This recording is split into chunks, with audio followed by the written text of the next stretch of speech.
Sir, मैं अमित कुमार आप सभी को फिजिक्स ऑप्टिक्स के लेक्चर 2 में स्वागत करता हूं। यहां से आज लेक्चर 2 हम लोग स्टार्ट करने जा रहे हैं। लाइट का बेसिक चीज़ हम लोग थोड़ा बहुत पढ़ चुके हैं।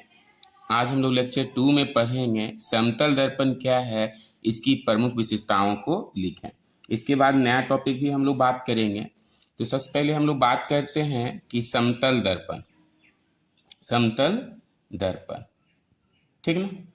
तो प्लेन मिरर समतल दर्पण होता क्या है समझेंगे कि वैसा दर्पण जिसकी परावर्तक सतह समतल होती है। मान लेते हैं Mn एक समतल दर्पण है और ये आपका हो गया परावर्तक सतह, परावर्तक सतह, और ये हम लोग कर लेते हैं कलाई किया हुआ भाग या रंजित भाग या पॉलिश्ड किया भाग, हम लोग कर लेते हैं पॉलिश्ड सतह, ठीक ना।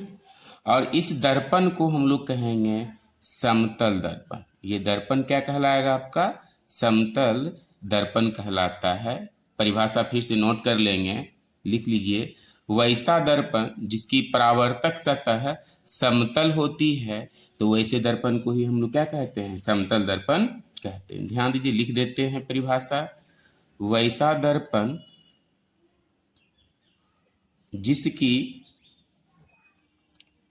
परावर्तक सतह समतल होती है,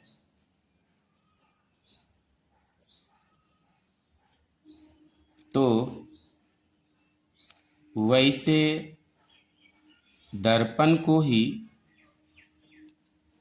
समतल दर्पण कहते हैं।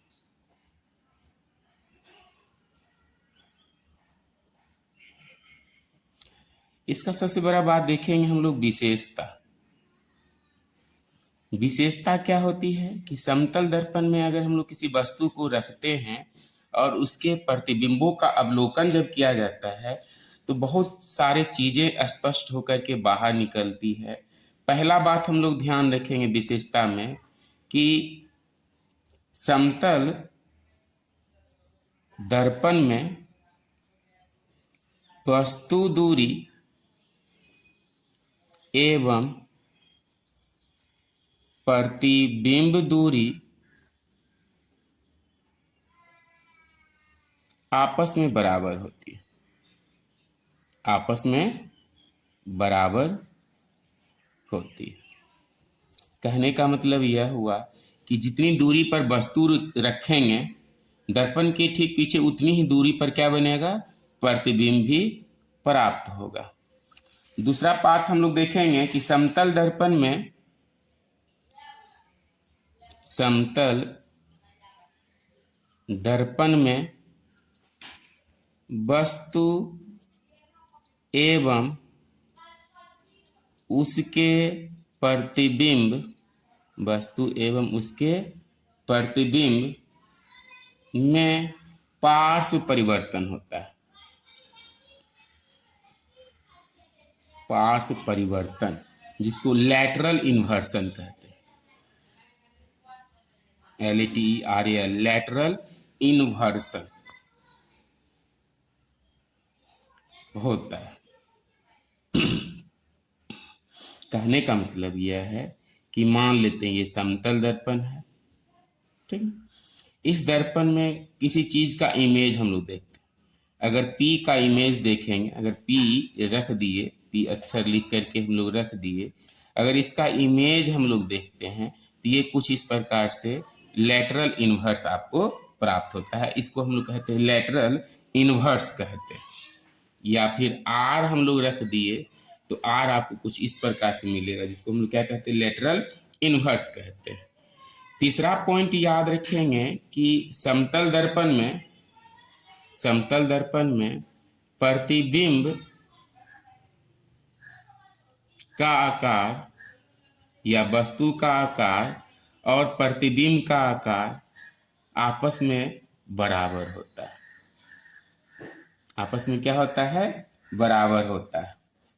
और सबसे इम्पोर्टेंट बात क्या कि समतल दर्पण में पूरा प्रतिबिंब देखने के लिए वस्तु की लंबाई, वस्तु की देखने के लिए दर्पण की न्यूनतम लंबाई वस्तु की लंबाई की आधी होनी चाहिए। यानी समतल दर्पण में पूरा प्रतिबिंब देखने के लिए, पूरा प्रतिबिंब देखने के लिए दर्पण की न्यूनतम लंबाई, दर्पण की न्यूनतम लंबाई कम से कम वस्तु की लंबाई की आधी होनी चाहिए, आधी होनी चाहिए। ठीक है ना। अगर दर्पण की लंबाई आधा है वस्तु की लंबाई से, तो समतल दर्पण में हम लोग पूरा प्रतिबिंब देख सकते हैं। एक चीज और ध्यान रखेंगे कि 5th नंबर पॉइंट हम लोग देख लेते हैं, इस पर थोड़ा ज़्यादा ध्यान दे करके बात करेंगे कि यदि दो समतल दर्पण, यदि दो समतल दर्पण एक दूसरे से थीटा कोण पर स्थित हों या थीटा कोण पर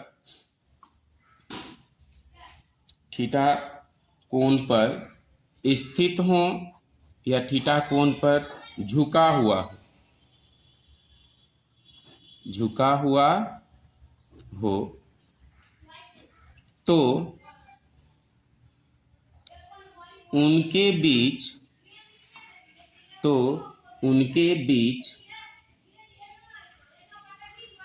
एक वस्तु रख दिया जाए। यदि दो समतल दर्पण एक दूसरे थीटा कोण पर स्थित हो या झुका हुआ हो और उनके बीच एक वस्तु रख दिया जाए, तो दोनों दर्पण से परावर्तन द्वारा